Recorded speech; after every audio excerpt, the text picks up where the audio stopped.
I was already traveling extensively when I was given like one of the first portable computers in the AP, which had a screen that I think could hold barely a paragraph, you know, that you could see at a time.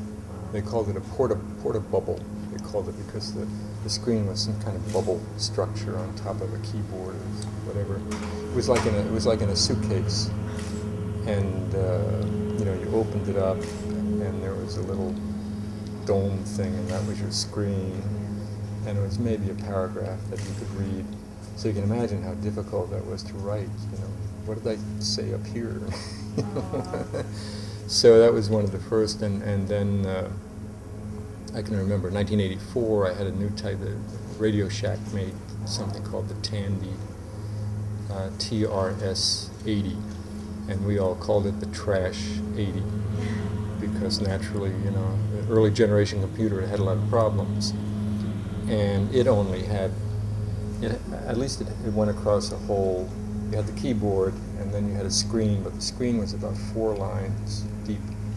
And again, you had the same problem. You know, you can only see 4 lines at a time when you're writing. And I was traveling with that quite a bit. And just flying out here, it was funny. These 2 guys behind me on the plane were chatting about whatever.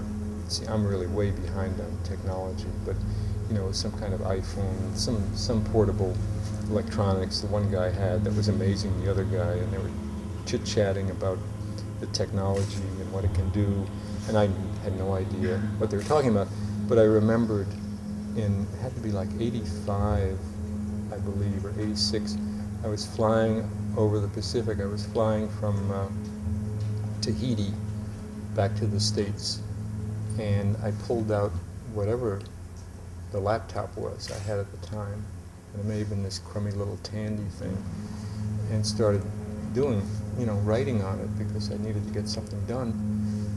And people were getting up from their seats and coming to look, because the stewardess stopped and she said, "What is this?" And then people were coming down. She was telling other people, other stewardesses were coming and looking at this amazing thing. You know, that's a computer. What are you doing? So that wasn't, you know, to me it doesn't seem so long ago, but it was over 20 years ago. But things are moving so quickly. I mean, everything has changed. And